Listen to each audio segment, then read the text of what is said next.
Hi, it's Fias Tarot. Hello, Libra placement. This is your general and the person on your mind reading this December. So, yeah, again, before tayo mag-start, kung hindi ka pa nakakapag-subscribe, please do subscribe and hit the notification bell para lagi po tayo maging updated sa mga mangyayari pa lang. And again, kung may tanong po pagdating sa private reading, just message me sa akin pong FB page for more info. And yes, ganun rin sa ating mga charms. Okay, yung ating mga charms. Yes, ito yung ating pangtanggal ng blockage.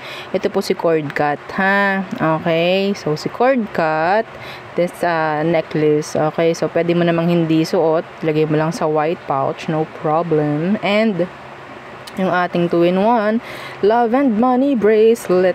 Yes, yung ating magandahan. Okay, pagdating sa ating love and money.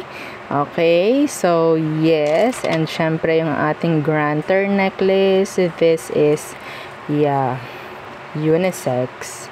Okay, so ganyan po siya. No, itong design na to sa loob is ako po yung gumawa. No, so wala kayong makikitang ganyang iba. Okay. So and again, ano pa? Yeah, available yung ating mga evil eye protection. Okay, so ring, necklace. So ito yung necklace natin. This is simple lang. Okay, unisex by the way. Yung ating ring po is adjustable. Okay, so yeah, meron din tayong mga bracelets, no, na pang evil eye protect. Okay, and syempre yung ating tawag dyan, cleansing and recharging kit is available. Yes, hindi tayo papawala niyan hanggat maaari. And yeah, kasama po kasi dapat talaga yon, no, sa mga charms, kasi para siyang charger, okay, ng inyong mga charms. Kung may charm ka galing sa iba, mga ganyan, yes, ha, pwede kasing hindi lang sila open, no, oo, no, real talk lang, kasi may energy ang mga charms. So kung kailangan mo silang i-recharge mo. Kapag feeling mo ay parang nalulobat siya, ay parang wala na siyang naipo-provide, ay parang wala na siyang naibibigay, yeah, you have to recharge and cleanse your charms. Okay, and syempre yung ating bago, yung dalawa nating bago. So ito sila. Iyan, 'di ba? Ito unahin natin. Si attracting spray. Okay, for love and money. Okay, itong ating spray, bango nito. Yes, syempre, yung pinagawa ko nito is yung kanilang best seller. Meron tayong dalawang ang tawag dyan, dalawang scent, pero yung dalawa na yun is yung kanilang best seller. So walang tapon sa scent, no? So this is may dalawa tayong again ang tawag dyan, scent, Chase Me and Embrace Me. So, yung mga info nito, message na lang po, no, para inyong mabasa kung anong meron dito. So, this is 50 ml. Okay, so ganyan po siya, ha. Ganyan ang bottle niya. 'Di ba? Ang ganda. Yan. Oh my. Oo, nakalagay doon. Spray at your own risk. O, diba? Yes. Oo. So, for love and money po, no? Oo. So, yeah. And again, ito yung atin, yung healing oil. So, ganyan po siya. Meron siyang dropper. Okay? This is 30 ml. Ang kanyang scent ay white tea and ginger scent, no?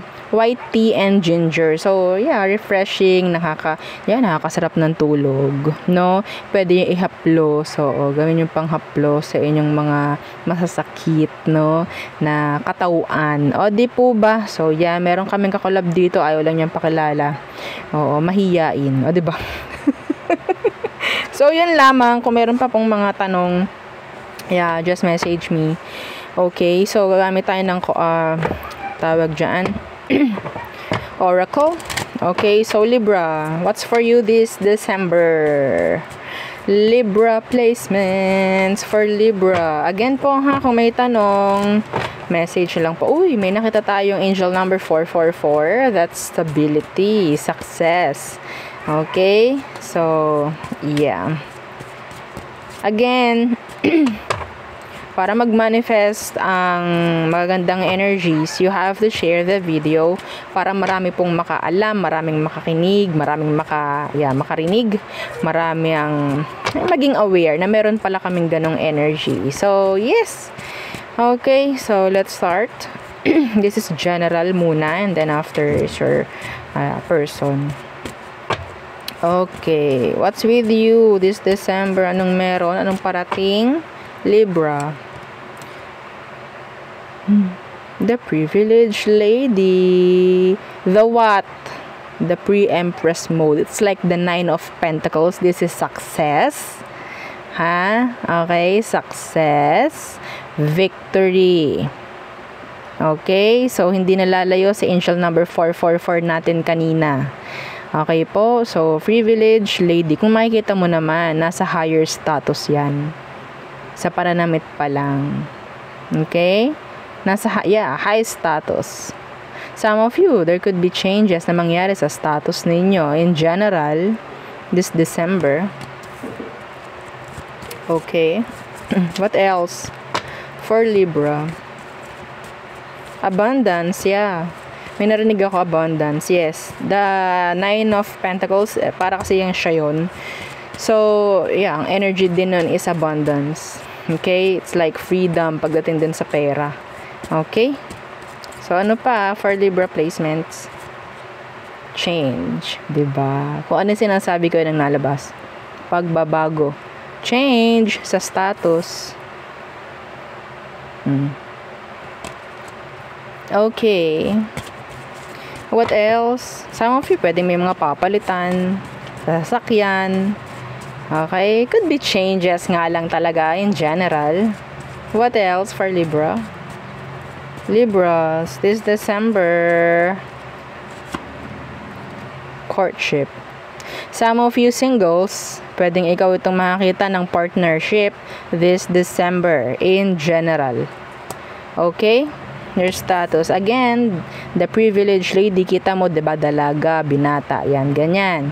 Okay, so status. Kung ngayon single ka, may chance na mabago, may chance na maging, what? Double. Magkaka-sidecar. Payag ka ba? Well, nasa energy nyo yan. Okay, so again, para mag-manifest, share the video. Okay, if you're a single Libra, may chance po, no, na magkaroon ng partnership, may mabuong partnership this December. Okay, so let's see. Diyan ka muna, and yeah, clarify natin ng tarot. Ano tong privileged lady? For Libra placement. So what's with this privileged lady this December? Libras, privileged lady, the privilege, diba? Justice, nice, diba? Nice. The 10 of Pentacles under the deck. Some of you, pwede talaga may papasok ng malaking pera. Hindi kasama ang bonus, Hindi kasama ang 13th month pay. Hindi ko sinasama dito yan kasi given yon. Okay? So, in general, pagdating sa kaperahan, pwede pang magkaroon ng increase. Okay? Could be merit, could be 6 of Pentacles is here. Talagang merong ibibigay at ibibigay. It's like universe will, sabihin nating, surprise you. Okay? In terms of finance, in terms of, sabihin nating growth, success. Parang ganyan, no? So, yeah, this is nice. Kinikilig ako sa energy. Oo, diba? So, what's with these changes? Yung iba po dito talaga, pwedeng, the 9 of Pentacles, energy rin yan ay the commitments, okay, the responsibilities. Some of you, may mga mababayaran na matapos ng mga bayarin, or ikaw itong may mga magbabayad sa iyo this December. Claim it. O ayaw nyo, wag nyo i-share para hindi mag-manifest. Wag nyo i-share to. Oo, para hindi mag-manifest.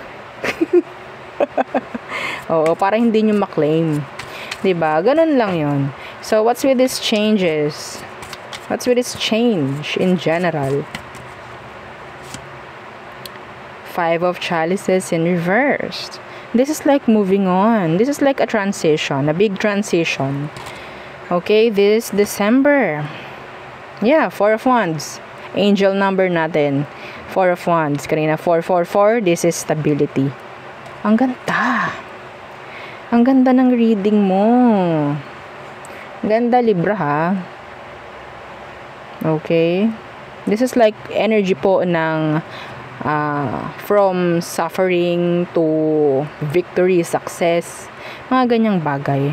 Okay, in general, yeah, we're talking about general. So, what's with this courtship? Courtship for Libra this December. The Seven of Pentacles in reversed. Okay. So, nakikita ko dito, hindi masasayang. Okay, meron ditong hindi masasayang. May mag-e-effort dito. And they're consistent. So, sa ayaw mo't sa hindi, Libra, may darating na sabihin nating good connection naman. A good connection. Okay, they are consistent. Even though some of them, they're younger. Naku, ayoko nung younger, madam. Pero yun, nakuha ko. Okay? Pero, ang may offer nito is something good. Something good. Huh? Okay? So, again, another 4. The 4 of Chalices in reversed. Meron ditong nangihinayang or manghihinayang kung sakali man. Ha? Pwedeng sila, kaya mag-e-effort sa'yo. Okay? Again, the Knight of Swords. Hindi ka sabihin nating makukulangan doon sa tao. Anyway, so there. Nice. Okay. So, let's see. So, number 12, 9, and 4. Could be significant. Okay? So, December 9 could be significant sa'yo. Bukas. Kasi ngayon is December 8. So, there's something maybe December 9. Pwedeng may mangyaring maganda tomorrow. That's specific. Yes, that's specific. Nako sa'yo. I-share mo tong video. Ha? Okay? Oo. So, yun na lang ang pwede mo ring maitulong sa energy. Ha? Okay po. So, again, tayo tumungo sa person on your mind, Libra. The person on your mind, Libra, who is this? The person on your mind, who is this? The Eight of Swords. So, you're in no contact actually. Pwedeng hindi siya nakikipag-usap sa'yo. They're like tahimik. Some of them may pagka-Scorpio. I don't know why. Or pwedeng may pagka-overthinker. Madami yung mga Scorpio ba overthinker? Iba sa kanila. Aminado naman sila. Oo. So, ano tong Eight of Swords? Some of them, nandun yung parang mapapaisip ka kung anong meron. Hindi sila ganyan naka-transparent. Say, the sun. You need, sabihin nating, the light. The clarity. Okay? So, may pagka-mysterious yung tao. Kaya ka parang namamagnet. Yeah, may pagka-mysterious. Okay, Ace of Wands in reversed. Anyway, so let's see. Could be a Leo.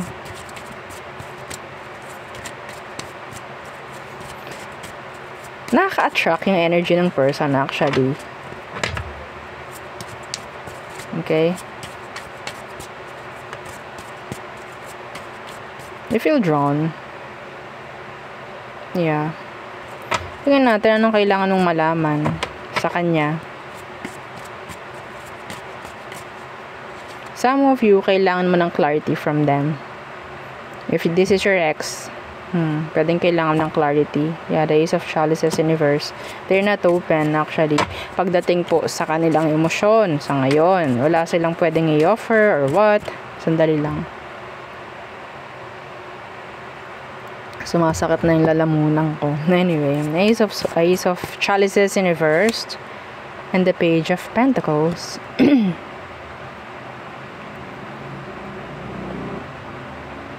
Actually, itong taong to, meron siyang gustong i-offer. Hindi ko lang alam kung may pagka-introvert. If this is a new person, some of you, this is a new person because of the Ace of Chalices. Pero if this is your past person, they're trying to connect sa iba na. Okay? Wala na siyang like, pwedeng i-offer sa'yo sa ngayon. They're trying to connect something like, yeah, meron ng bago. Okay? Kaya para kang nagke-crave or para kang nagbe-beg for this person kasi hindi nga sila nagbibigay ng attention or kung ano man sa'yo. Kasi they're too busy pagdating sa iba. Yun ang kailangan yung malaman. Iba sa inyo. Ha? If this is your past person. Pero if this is a new person, your love interest, then I think they have something to offer sa'yo. They're just shy, timid. Yeah. May ganun eh. Shy type. Maybe. Mysterious. Anyway. So, let's see. What is their next action? Libra. Page of Swords. To watch you. To guide you. Diba? Parang pakanta tayo dun ah. Yeah, they're watching you. They're stalking you. Yeah, pwedeng yung ex mo rin, ganon. Pero walang kagustuhang makipag-usap. Maybe. Let's see what's with that Page of Swords in reversed. The Five of Swords in reversed. Tahimik. Yeah. Fun mo ba yan? Yeah, the Nine of Wands. See, they're hiding from you. But yeah, they have something. Okay, iba sa inyo, hindi lang isa, dalawa yung nagkakaroon ng interest. No? But yes. Or pwedeng ikaw to Libra, yung nakikita kong shy type or tahimik, and yung energy mo na yun, ikaw yung parang nakaka-attract. No, it's like, yes, para kang sun, o diba, nasa ikaw yung nagbibigay ng liwanag. May liwanag ang buhay. Oh my gosh. Tingnan natin outcome nyo. Outcome. Wala akong nakikitang next action from this person, pero yeah, puro panonood lang, pag-i-stalk. They're curious. Yes. Ang mangyari dyan, para yung wala eh, hiyang-hiyang person. Okay? Hiyang-hiya. Wala tayong magagawa dito, hiyang-hiya eh. Oh my God. Pwedeng mas bata sa'yo. Pero dalawa nga eh. Pwedeng energy lang nila yung young. Yeah, ganon. So, anong potential outcome nyo this December? The Hermit. Grabe. Grabe lang. Alam niyo yung Hermit sa card? This is isolation. Yes. Ghosting. Silence. Yeah. So, parang kikip-kipin na lang niya to sa sarili niya. Or sa inyo, pwedeng, para kayong nag-i-stalkan sa isa't isa. See, the Magician. Hindi imposible rito na pwedeng lalabas ka sa panaginip niya, lalabas siya sa panaginip mo. You're connecting energetically, pero not sa physical. Okay? Yeah, not sa physical. Okay, so your past person, hindi pa rin kayo totally okay, hindi pa rin kayo totally nag-end. Okay, so yes, nandyan pa rin yung ties na nagdudugtong sa inyo. Yeah, with this past person actually. Anyway, iba sa inyo, pwedeng yung person mo sa past is juggling sa two person. Could be you or could be you and somebody. Or basta nagja-juggle siya and wala akong nakikitang energy ng long-term connection or serious connection. Yeah, yun ang mga kailangan yung malaman. Pero anyway, so yeah. Sakit na yung lalamunan ko. Kanina pa ako nagsasalita. Share ko lang. So, kamusta naman kayo mga Libra? Hope you're doing well. Hope you're doing fine. Hope everybody is happy. Diba? So, let's see. All signs. Again, kung meron pong mga tanong, just message me. Okay.